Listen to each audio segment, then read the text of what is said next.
If you like audiobooks or audio shows, check out a free trial of Audible. Just click the link in the description.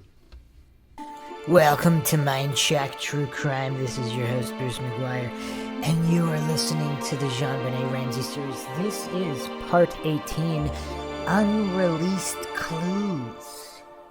We are going to go over an overlooked interview, an Ask Me Anything on Reddit, if you can call that an interview of sorts. The first one that Investigator Kolar had done, and quite a few little tidbits that many probably have either never known or have since forgotten about, but might hold some critical clues in solving this case. As always, if you find the Mindshock podcast interesting and informative, you can donate to our PayPal. Just check the link in the description. Make sure you're subscribed to the channel. Hit that bell for notifications. Like and share Twitter, Facebook, Reddit, Patreon. Patrons do get priority for case, topic, logical analysis, co-podcast, or requests. You can also become a member right here on YouTube. Just check the description. Questions, comments, theories, thoughts, suggestions, rebuttals, debunkings of any kind, leave them in the comment section. All right, so let's jump right in here. Make sure you've checked out the previous episodes. We went over a bunch of suspects, and believe it or not, still way more. So this was posted in the so-called official Jonbenet Ramsey subreddit by May333 a few years ago. Going over Kolar's first AMA, found several surprising answers he gave. Some that stood out to me are included below. As a side note, none of these are DNA related, as there were far too many to address in one post.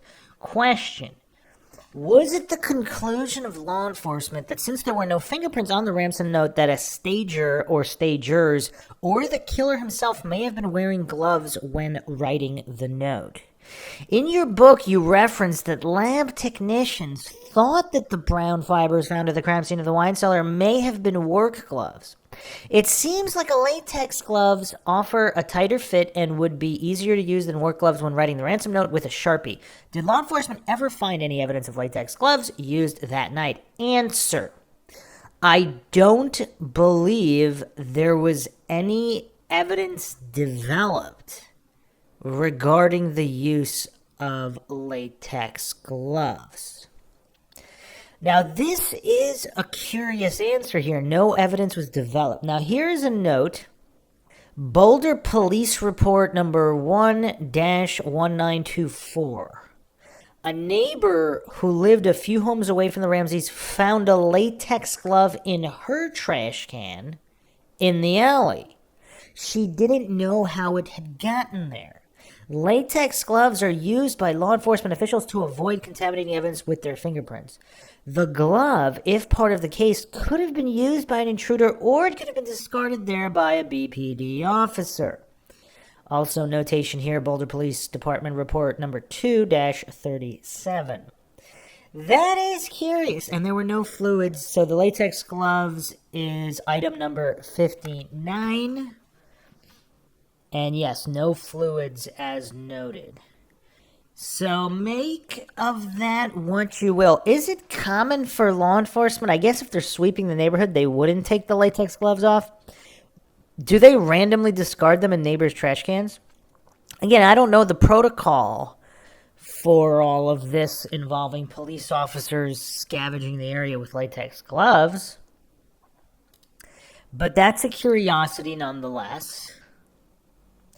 Next question: what does Jonbenet Ramsey's autopsy actually say regarding the final cause of death? Was it the blow to the head or asphyxia or some other factor? Answer: the coroner ruled the strangulation asphyxia created by the application of the garrote was the cause of death. One only needs to read the autopsy report to know that's a half-truth. Okay, so that was his answer, but here's the notation here. The autopsy states, quote, cause of death of this 6-year-old female is asphyxia by strangulation associated with craniocerebral trauma. Yeah, that is curious. So if it was a strike to the head and not the garrote.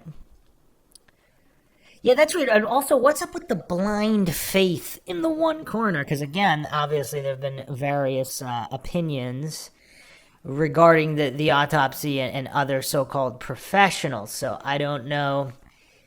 Yeah, it's also, yeah, I mean, that is weird. A lot of people just put blind faith not only in experts, but in single experts while ignoring other experts. Authority worshiping cultists really don't make a lot of sense. Like, let's follow science, not scientism. Question: so it wasn't done to cover up an accident? Answer: don't think so, if I understand your question. Notation here. Of course he understood the question, so what is Kolar's theory? Yeah, he is being really weird in answering these questions, and the way he's answering them. Very, very weird.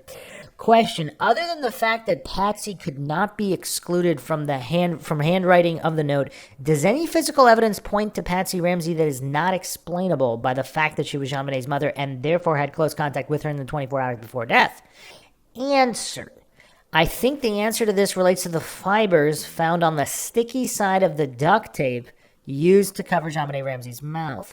Laboratory analysis revealed that these fibers were microscopically and chemically, if I recall the correct language, consistent with the fibers collected from Patsy's jacket worn at the white party and on the morning of the reported kidnapping. Investigators posed the question, what were fibers from Mom's jacket doing on the tape reportedly used by the kidnapper/murderer to silence Jonbenet? By all accounts, Patsy never got near the piece of tape. Tex believed direct contact had to have been made for the transfer to occur between the tape and the jacket. Of further note, it took nearly a year for Patsy to turn over that jacket to Boulder Police Department for analysis. Another illustration of the family's cooperation with authorities.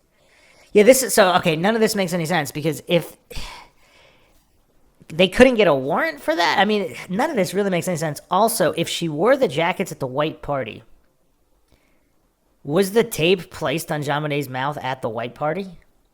And if it's not Patsy, would someone else have the wherewithal to, let's say, take the piece of tape, press it to the jacket, and then put it on Jonbenet's mouth? That way it would fool all the gullible goofs like Kolar. Again, if he's not intentionally deceiving here. Some notations here. Patsy did not wear the jacket the morning of the 26th. Quote from Thomas: French walked up a curving sidewalk lined with Christmas decorations and large candy canes, small lights glittering in the darkness, and was met at the front door by a distraught dark-haired woman in black pants and a red sweater. That's interesting. So why is Kolar saying Patsy not only wore the jacket at the white party, but also on the morning of the reported kidnapping? And how would he know if she wore that jacket? Further notations here on Reddit. There were 4 red fibers found that were consistent with her red and black jacket. Hardly enough needed for direct contact. From Perfect Murder, Perfect Town, the lab had been sent a red blouse and sweater, black pants, and a red and black checked jacket belonging to Patsy. Now, the CBI reported that the fibers were not consistent with the slacks or the sweater, but were consistent with a jacket Patsy had worn the night Jonbenet had been murdered. The CBI could not say for sure the fibers didn't come from some other piece of clothing made of the same material, but this important evidence would be included in the police presentation. Yeah, this is actually very interesting because, so what type of jacket was it? So would it match any jacket of that color, of that type? Because if it was a unique jacket that nobody else had, okay, then there might be something here, because then the only way they could get on there is either because it was her or because somebody was specifically framing her using the jacket. Or if it belongs to any jacket of that type and it's a popular type jacket, what does this really mean?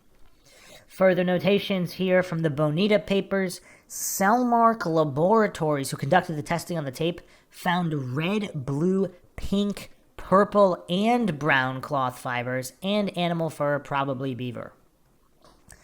That's interesting. So there were a whole bunch of different types of fibers, and only the red ones, the 4 red ones, were consistent with the jacket, which may or may not have been Patsy's. And then there were also a whole bunch of other fibers. Yeah, that's weird. Okay, further notations. It took nearly a year for the police to receive the clothes the Ramseys wore that day because the police didn't ask for them until December 97. Oh man, Kolar is so intentionally deceptive. Wow, that's weird. Okay. So, sources here Boulder Police Report number 1-1429. According to correspondence between the Boulder Police Department and a Ramsey defense investigator, clothing John and Patsy were wearing on the evening of December 25th, 96 wasn't requested by investigators until 1 year later in December 97. On March 3rd, 98, Detective Trulio of the Boulder Police Department met with a Ramsey PI, during which time Trulio collected clothing purported to belong to the Ramseys. A letter from the investigation commander on the case at that time supports the request for the clothing 1 year after the murder. Okay, we also have Boulder Police Department report number 1-1430 here. Another police report indicates some pieces of clothing belonging to Patsy and John were turned over to the police January 28th, 97, approximately 4 weeks after their daughter's murder. From John, 2 black shirts. From Patsy, black pants and a red and black sweater.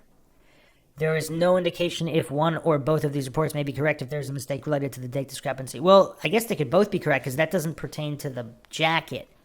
So 4 weeks after the murder, they turned over a bunch of clothing, and then supposedly a year later they turned over more clothing, as requested.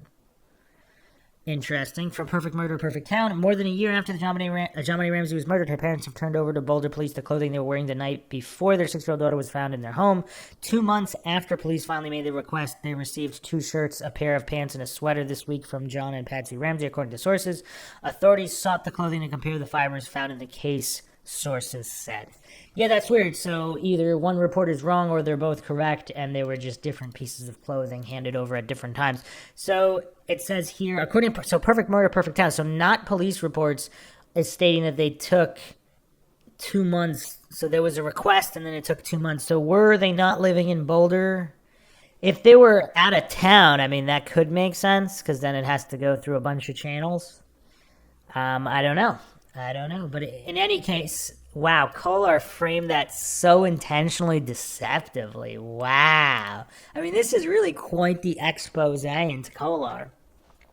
Question, were the golf clubs Mr. Ramsey had removed from the house ever recovered? And if so, was any testing done on them? And if so, what are the results? Answer, to my knowledge, the clubs were never sought by investigators after the Ramseys moved from their home. And wow, completely wrong. So there's a lab report here. Exhibit 319, golf club, no blood indicated. Hair, fiber, and or fiber controls were collected. Exhibit 308, golf club cover. So this is a CBI report. The document number here, it's no longer available online, but the title of the document was 1996-1230-CBI RPT.PDF, and these are the exhibit numbers. It's no longer online from JonBenetRamsey.pbworks.com, but yeah, so the exhibit, also exhibit 308, golf club cover, no seminal fluid indicated, hair fiber and or fiber controls were collected, and there were also search warrants here, golf clubs 4 GLI, golf club 79 BAH, and golf club cover 50 BAB. So wow, Kolar, to his knowledge, so he's really not that knowledgeable on this case. Question, do you believe the scream came from Patsy Ramsey or Jonbenet Ramsey? Answer, under my theory, Patsy. Jonbenet Ramsey never would have been able to scream after being struck unconscious. Well, this is really weird because who said the scream was from that particular strike? She could have screamed at any time before. She could have screamed as somebody's winding up to strike her. She could have screamed as someone is pulling her into a room. I mean, Kolar, I don't know what to make of Kolar. Either he's just that dumb, or he's intentionally trying to frame a narrative here. Because who said the scream had to have come from a strike? And if so, maybe it did come from like a light slap earlier, and then that wasn't the death-inducing blow. I mean, this is like Logic 101 here. Like the way... This is so weird. I've never heard a so-called investigator answer questions like this. let's do a quick aside here before we get back to this. So, on his LinkedIn here, A. James Kolar, Telluride Marshal's Department, went to University of California, Santa Barbara, retired chief. About James Kolar began his law enforcement career with Boulder, Colorado Police Department in '76 as a reserve police officer. Over the course of his career, he served as a patrol officer, detective sergeant, supervisor of the department's narcotics and intelligence unit, and as a sergeant in the Uniform Patrol Division. In collateral duties, he served as assistant commander for the SWAT team, the coordinator for the department's gang unit, and as a supervisor for the Recruit Officer Field Training and Evaluation Program.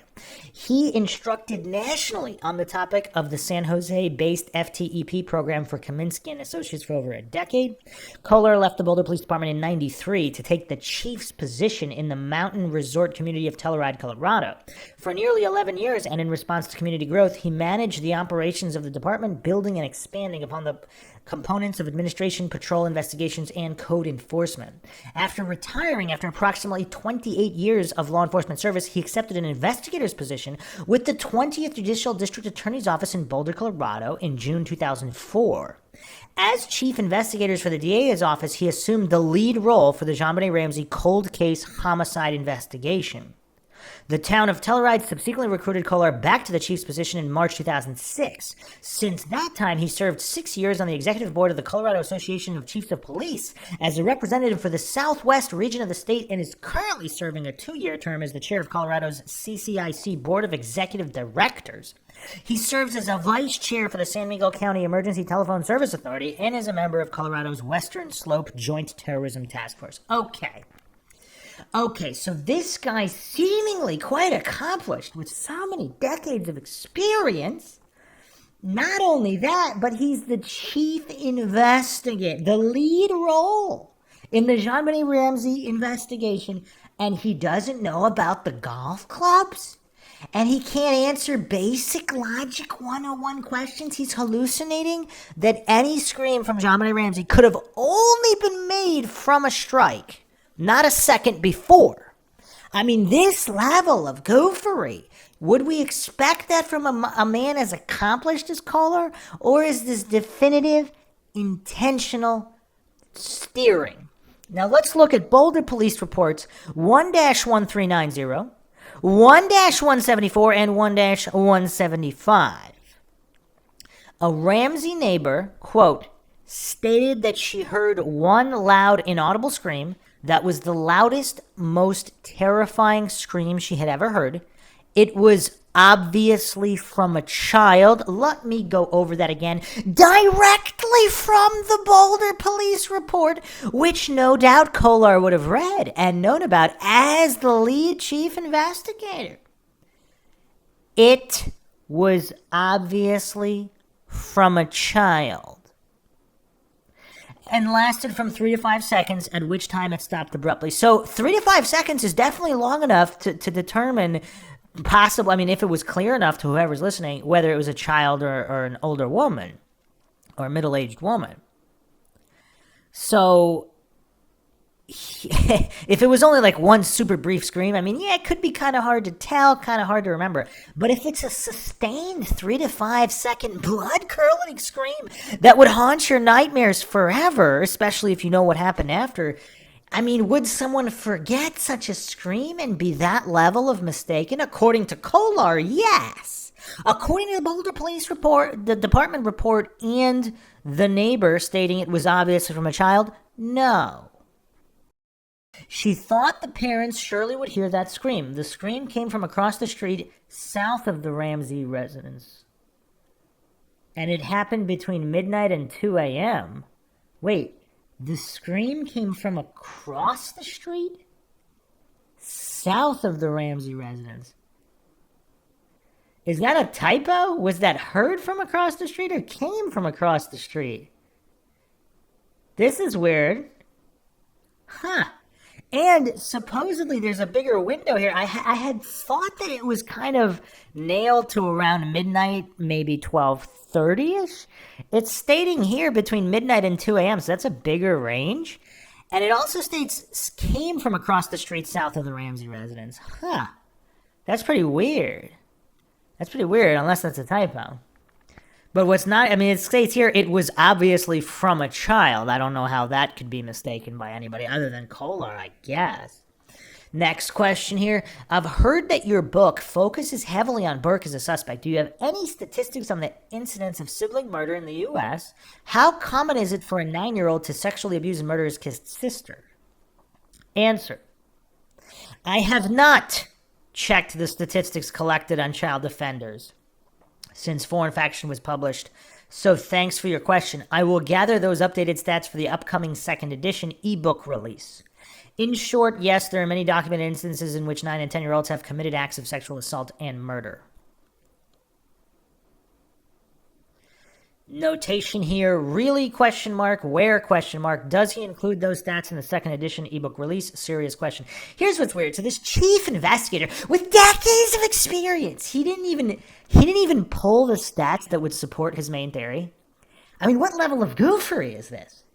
I mean, this guy's supposedly a serious chief investigator with decades of experience. I mean, this is weird. I mean, literally in any case where maybe someone is alleging boyfriend, ex-boyfriend of a female that met with foul play, I mean, obviously you're going to bring up the statistics that's the statistical likelihood.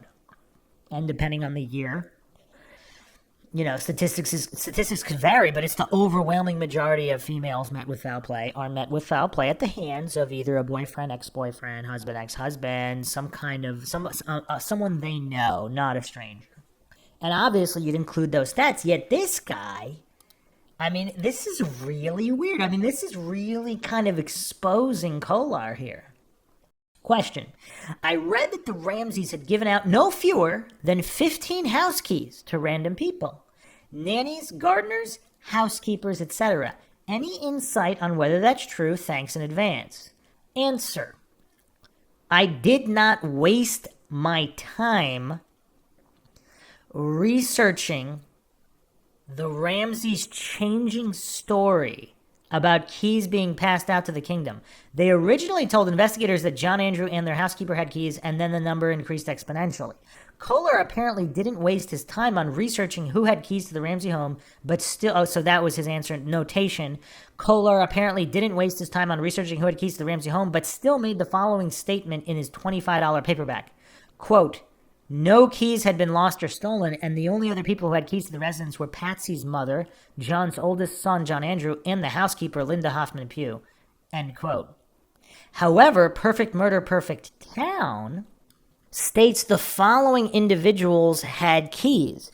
Patsy Ramsey, John Andrew Ramsey, Nedra and Don Powell, Fleet and Priscilla White, Jay Pettipiece, the painter, Joe Barnhill, the neighbor, the Fernies, Linda Wilcox, housekeeper / former housekeeper, Linda Hoffman Pugh, housekeeper, Suzanne Savage, the babysitter.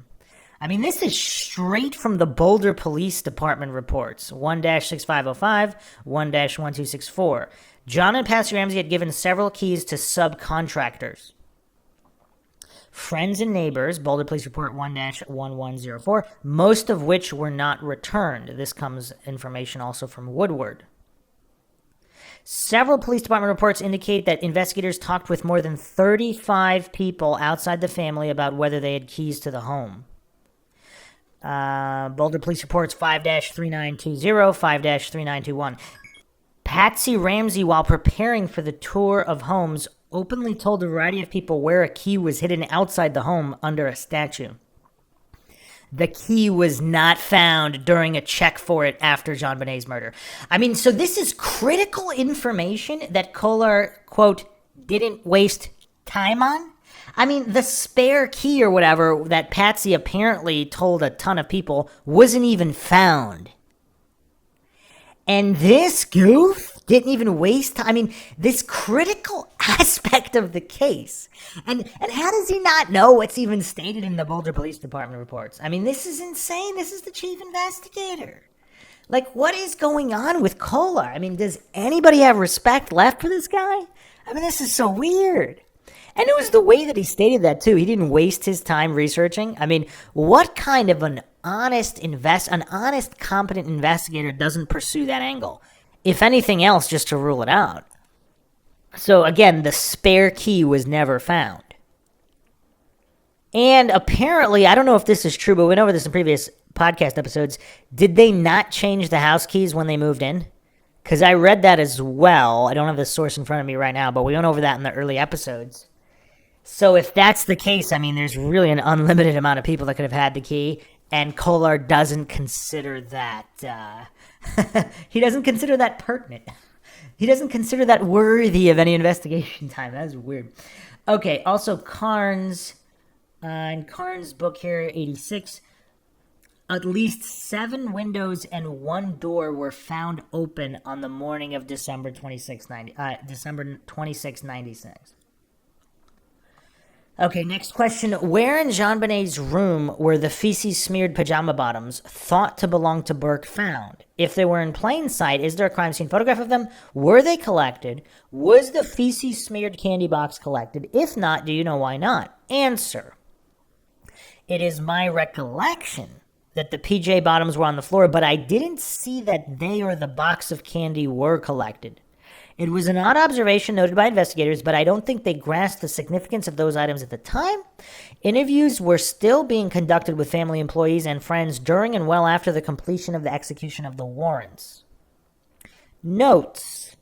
Kolar certainly made some bold claims regarding these items that, according to him, CSI didn't find significant.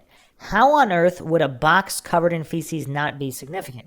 Below is a portion of Patsy's interview with the police where they discuss the pants that were turned inside out and found on Jonbenet's bedroom floor. This is with Tom Haney. How about 378? Patsy says, this is Jonbenet's floor, her pants. Haney asks, do you recall those particular pants? When she would have worn those last? Patsy responds, not for sure, probably recently because they were dropped in the middle of the floor, but I don't remember exactly. Haney states they are kind of inside out. Patsy responds, right. Haney says 379 is a close-up of it. It appears they are stained. Patsy says, right. Haney says, is that something that Jonbenet had a problem with? Patsy states, well, she was at an age where she was learning to wipe herself, and sometimes she wouldn't do such a great job. Haney states, did she have accidents, if you will, in the course of the day or the night, as opposed to just bedwetting? Patsy responds, not usually, no. That would probably be from just not wiping real well. Potential search warrant items in questions: gift box with black velvet 12 JRB and blue sweatpants 34 BAH. Question: Chief Kolar, what is your opinion of the fact that Patsy's sister was allowed to go in the house and remove enough property to completely fill the back of a squad car? I understand that none of the things she took were cataloged or inspected. Didn't the fact that John want his golf bag in the middle of winter raise any alarms? Well, it depends. So did he have another golf bag in Atlanta or not? I simply find it mind-boggling that this was allowed to happen, especially when she was going there under the premise of getting clothing for the Ramseys to wear to the funeral. Answer: I didn't see that any of the things that Pam removed from the home had been cataloged in any specific detail, but I could have missed that document. Investigators denied her access to the basement, so she was unable to collect John's golf bag. Steve Thomas raised that very question about his need for his clubs at that time of year, and given the circumstances pressing upon the family with his daughter's death.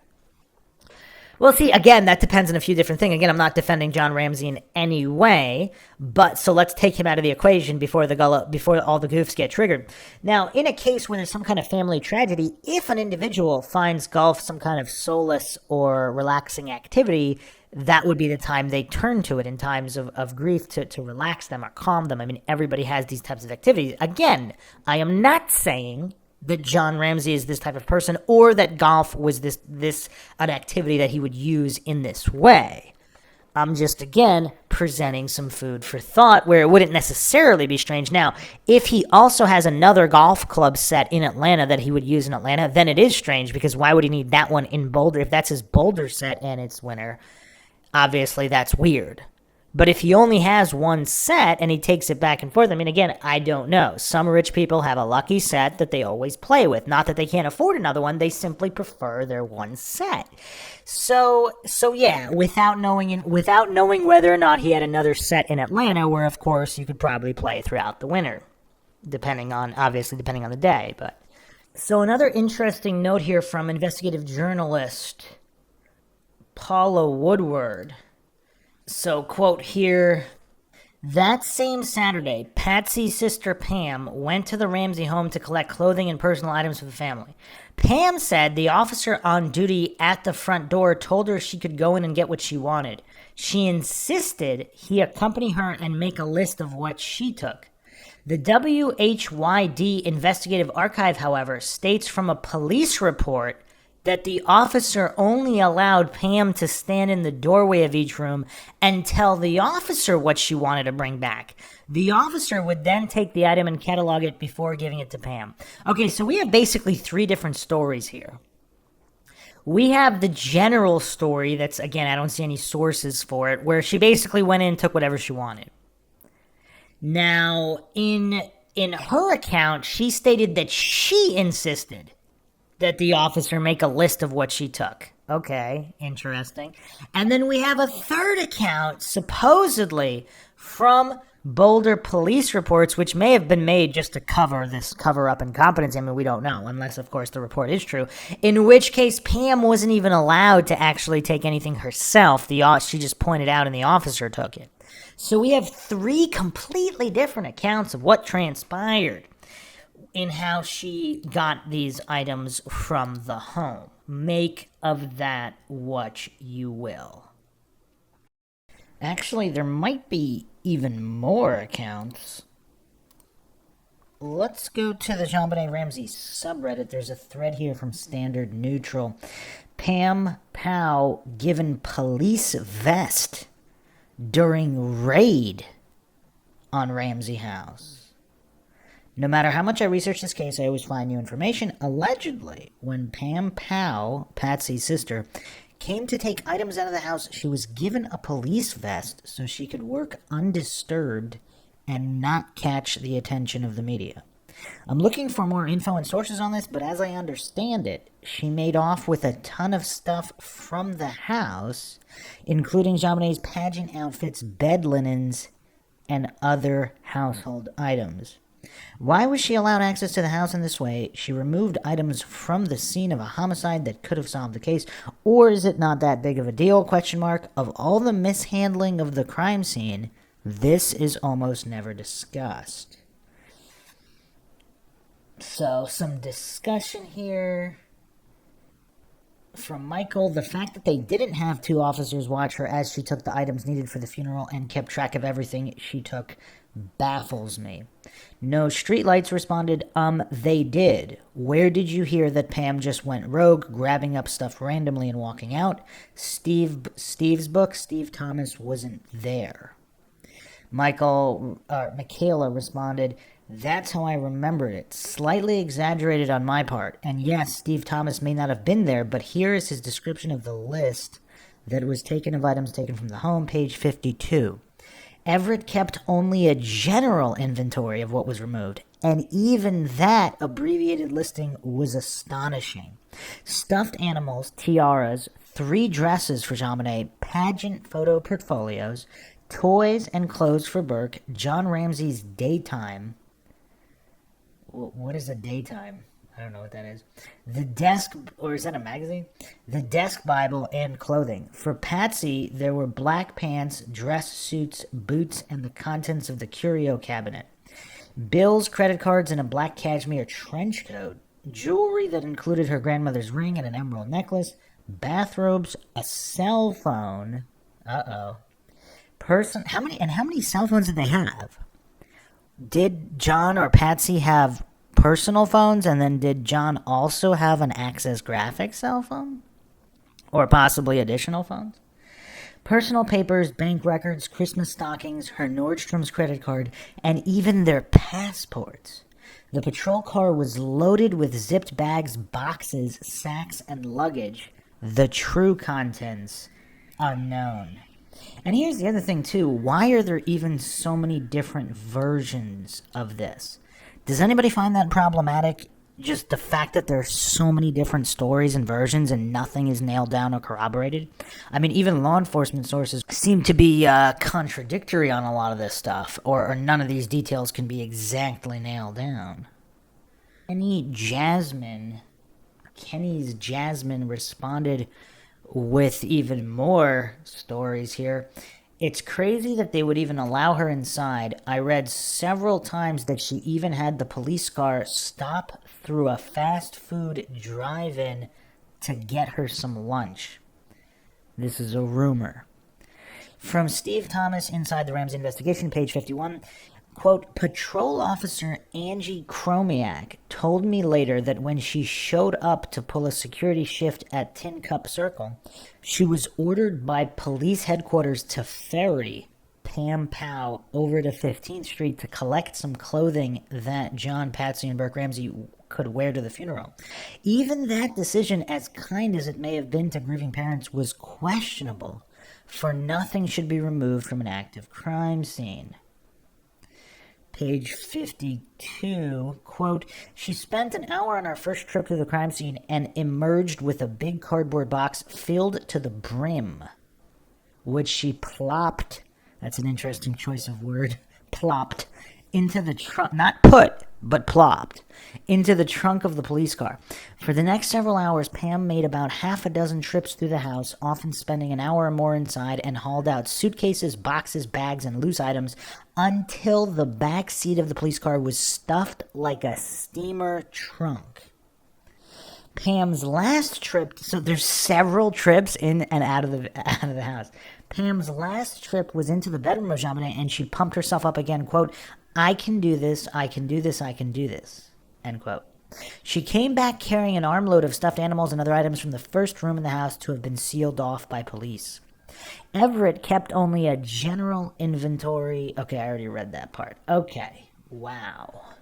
I mean, the cell phone definitely stands out there, because how many cell phones did the Ramseys have?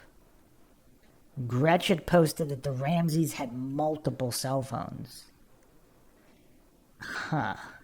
It would be curious on how many phone logs from how many different cell phones they had. And are these all cell phones on the same plan, or are there different plans, like a business versus personal, with different records? And did police were they actually able to access all the records for all the phones?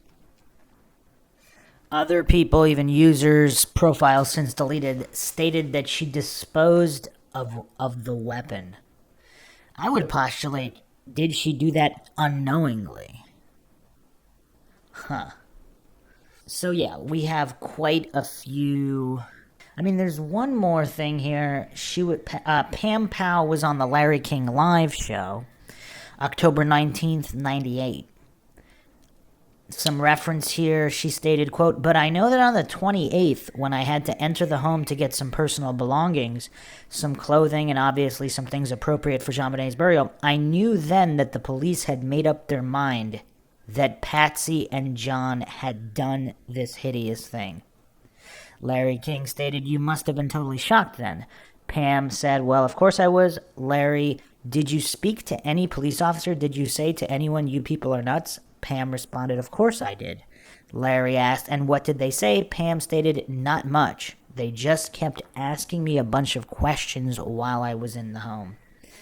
Okay, so Pam is basically corroborating here that everybody thought that the Ramseys did it at this point. But why are they letting her remove cell phones and all these things then? I mean, does this make sense from any angle? It seems like it doesn't really make sense from any angle.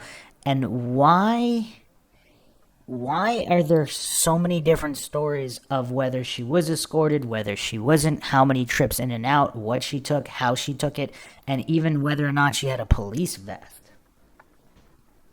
Benny Baku posted this in response to this post. I may be misremembering, but I thought Patsy's jacket had red, black, and gray checks in it.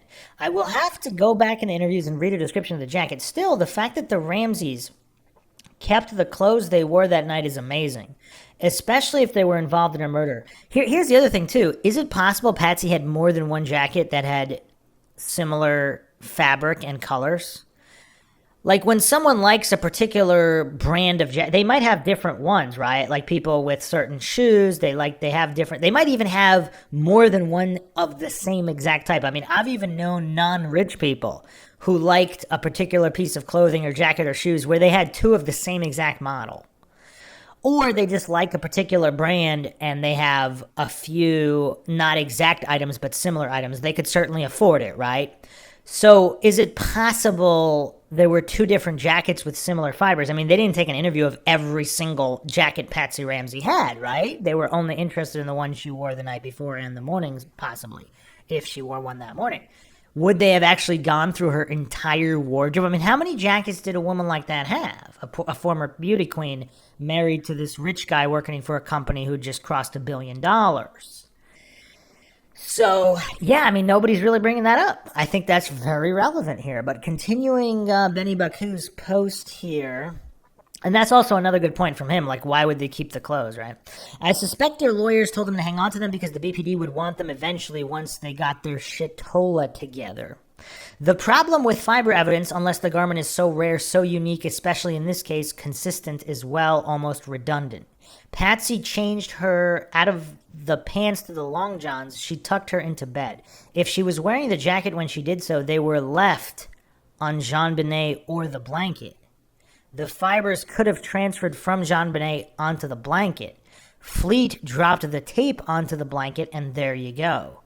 The problem is the fiber evidence has been played loose by the BPD trying to connect Patsy to the crime with no official reports except Woodward. We take Thomas and Kolar's word for it? No thank you. In my opinion, BPD played fast and loose with their investigation, and Kolar was the worst of them.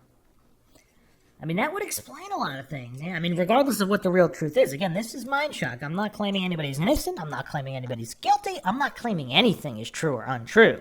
I'm just looking at this logically, and there's a lot of goofery here. There's a lot of goofery. It might have been unintentional. And maybe Kolar's really just is a clueless goof. I mean, you know, law enforcement is no exception to the field where a lot of yes men just get promoted.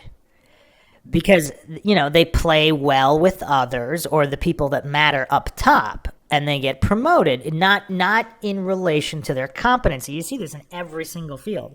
Obviously, authority-worshipping cultists and all these clueless goofs that just worship experts and authorities, they're too mentally weak to conceive of the possibility that people get promoted because they're buddy-buddy with certain people. Nepotism, cronyism, all that stuff, connections, favors, just the politics of everything. It's not necessarily related to competency. I would actually even argue, I don't know the percentages, I would say a pretty decent percentage of the time, possibly even majority percentage. In most industries, this is the case. Eggnog Shake posted in We Have Your Daughter, Paula Woodward says the coroner told her that he put the two causes, strangulation and head blow, together because he did not know what came first. If the strangulation came first, which I strongly believe it did, it completely blows Kolar's theory completely out of the water. There is an RDI theory that supports strangulation first proposed by Dr. Cyril Wecht. However, I really think we need to be able to agree on this basic fact to get accurate theories. The autopsy says she had petechia. She has a horrifying big red neck injury if you have seen the autopsy photos. That means her heart was still beating, trying to get blood to the brain, but was prevented from doing so by the strangulation that was occurring. The lack of blood in the brain is very significant, less than a teaspoon. This was an 8.5-inch crack in her skull. If that head blow came first, there would have been massive bleeding and swelling. There wasn't. Barely any blood, as Dr. Cyril Wecht says. If she had been struck in the head first, there would have been at least enough time for blood to rush to the head, causing swelling and even more bleeding. I don't know who killed Jonbenet, but I do know what happened to Jonbenet. Now, there is actually something we haven't discussed here. This is actually very curious. We have not discussed this yet on Mindshock. Gatsby posted her brain was 1,450 grams, which was huge for a tiny 6-year-old girl. That's closer to being the size of an adult male's brain. It takes time for the brain to swell that much after being struck. May responded, that's not entirely true, and I know we've spoken about this before. At birth, the average baby's brain is about a quarter of the size of the average adult brain.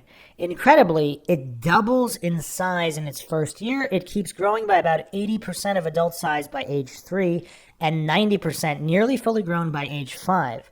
By age 2, it is at 75% of its adult weight, at 95% by age 6, and at 100% by age 7. Wow, this is actually did not know this. This is pretty crazy. Your brain weighs the same at 7 years old as it does as when you're an adult? Huh. There's no source here for this, but at age 20, the average weight of the male brain is approximately 1,400 grams. And by the age of 65, brain weight is approximately 1,300 grams. Brain weight for female follows a similar trend, although the total weight is 100 to 150 grams less than that of males. So Jonbenet was 6, not 7, and her brain was 1,450 grams. That's pretty big. Huh. Yeah, this is actually kind of weird, so perhaps she was struck first. I think this is all critically important, and I guess you would have no way of knowing how much her brain weighed the year before that, etc., etc. Unless, of course, people speculating that that's not her body. There's all sorts of theories out there. I mean, it is kind of curious that nobody really talks about brain size, even though there was supposedly no actual bleeding in them. I mean, yeah, there's so many problems here with this case. Also, supposedly... Also, without knowing the exact manner, after being strangled, the brain actually could swell as well. I mean, this really is a unique case. You don't see this level of just people on completely different pages with so many of these other cases. It's just, yeah, I mean, the brain size and the order of injury, this seems very critical. So Dr. Meyer wasn't aware of any head wound first because the swelling and hemorrhaging was internal from the injury. That's also kind of curious. I mean, you're going to hit somebody that hard, and there's going to be barely a mark on the exterior. I mean, none of this really makes any sense, does it? I mean, it really, really doesn't. So, yeah, just a short one today. I will be following up with more theories. We do have some very, very dark and sinister theories that we still haven't gone over, believe it or not. I mean, this is already the most comprehensive podcast series on the Jonbenet case, but we're not even done. So that's it for now. Hope everybody found another edition interesting and informative and comprehensive.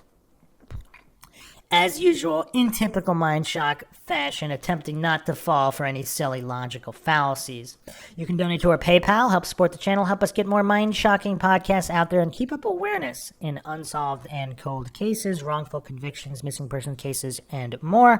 Awareness is what gets cases solved. Make sure to subscribe to the channel, hit that bell for notifications. If you're not getting them, just hit like and share. If you're on Mindshock right now, make sure you're also subscribed to the Bruce McGuire channel. I post a lot of stuff on there that I do not post on the Mindshock, the main Mindshock channel. You could also become a member. Like and share Twitter, Facebook, Reddit, Patreon. Questions, comments, theories, thoughts, suggestions, rebuttals, debunkings of any kind, leave them in the comments section. This is Bruce McGuire signing off. Catch you guys next time.